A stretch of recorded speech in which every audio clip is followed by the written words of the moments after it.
This year's polls, if you've been paying attention, consistently show that the #1 priority for Democratic voters is defeating President Trump in November. One leading Democrat who agrees with that is David Plouffe. The title of his new book certainly makes that very clear what he's thinking. He was President Obama's campaign manager in 2008, went on to serve him as a senior advisor. Plouffe has now written a book. It's called A Citizen's Guide to Beating Donald Trump. He joins us at the table for an interview that you'll see first on CBS This Morning. Good to see you, David Plouffe. In your book, you say the most important thing is to get out to vote. Even if you have to hold your nose and vote, that counts. That counts. And that's sort of what you said is the bottom line in any election. Well, you've got to get out and vote. I wrote this book so that the average citizen understood the important role they can play. They can determine this election, because if it's close, it is going to come down to an interaction at the very end of the election where someone says, you know, I'm not sure I'm going to vote. I don't love the Democratic nominee. You got to convince them the only way to get rid of Trump is to vote for a nominee, whoever it is. So we have to understand, to win this election, we're not going to win it with people who are wearing your candidate's T-shirt necessarily, or a bumper sticker on the car. But there are many people that don't want to get rid of Trump, though, too. Well, there's more than enough people in the country to defeat Trump, even if we just talk at the people who are currently registered. But we got to register a lot of people and turn them out. And there's a persuasion group that we need to win. So we have math on our side from that standpoint. We just have to execute on it. A lot's changed in the last 48 hours. Joe Biden's big win in South Carolina. Buttigieg drops out. Buttigieg leaving, how does that change this race, do you think? Well, I think it does clear out a little bit of the left-center lane. Now, a bunch of people already voted for Mayor Pete early, like in states like California. You say early voting counts. Early voting is important, particularly in the general election. You want to get votes in the bank. I talk about that in the book.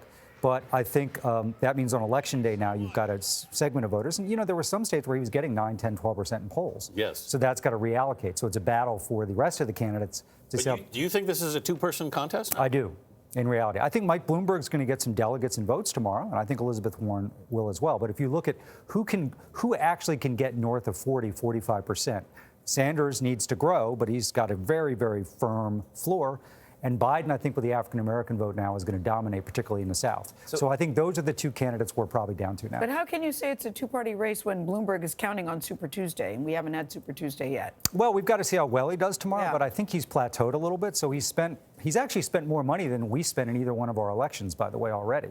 In the Obama years. And he's gone up to 15 or 16. But I think because of his performance in the debates, I think his inability to grow into the African-American community in particular, there's a natural ceiling on where he is. But we'll see where we come tomorrow. Joe Biden clearly has to come out of tomorrow with more delegates out of Super Tuesday than Mike Bloomberg. But if it's a two-person race, is Bloomberg and Warren, are they spoilers in effect? And if so, for which candidate? For Biden or for Sanders? Well, we have to see how things come out tomorrow. So Bloomberg, clearly, listen, as much money as he spent, he hasn't faced a single voter yet.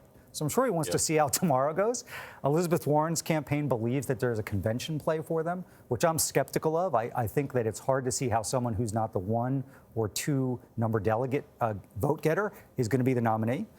So, again, I think candidates. By the way, Mayor Pete made history by winning Iowa, you know, as our first gay candidate to do so, but also set a really good example of when he saw there wasn't a path for him, he made the hard decision to exit. Well, you know what would clear the field? Go ahead. What? Well, you know what would clear the field if your former boss, President Obama, were to make an endorsement. I thought you were going to say if Oprah got in. One? Oh, well, no. When he looked at me, I thought you were going to say if Oprah got in. I thought you were going to go with this very same question, which is if we want a clarifying moment on the Democratic side, I think if President Obama stepped in, we've heard that he's not a fan of Bernie Sanders as an electable candidate. Can we expect any signals or signs from the former president? Only 4 states have voted so far. And I think we need to let more Democrats have their say before. Listen, and at the end of the day, I've never been a believer that even Barack Obama coming in saying, I've decided, voters are going to make their own decision. Exactly. Sometimes that actually alienates voters if you come in too early. That's right.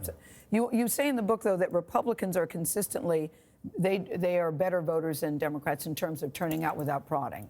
Yeah, so this is why I think some of the lessons in the book and ideas in the book are so important, which is they get more reliable turnout.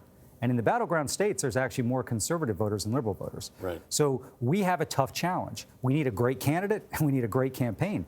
But if we don't have millions of Americans in states like Arizona, North Carolina, Wisconsin, Pennsylvania, registering voters, turning people out, creating content, and making the case, they have Fox, and they have Sinclair, and they have Trump, and they have the Russians. We need people to basically take David two-person Plouffe. race. Who would you pick, David? David Plouffe, think we got to go. Who'd you Gayle. pick? Who would you pick? to end on. We'll know soon enough. The Citizen's Guide to Donald Trump goes on sale tomorrow. We will be right back. Stay with us.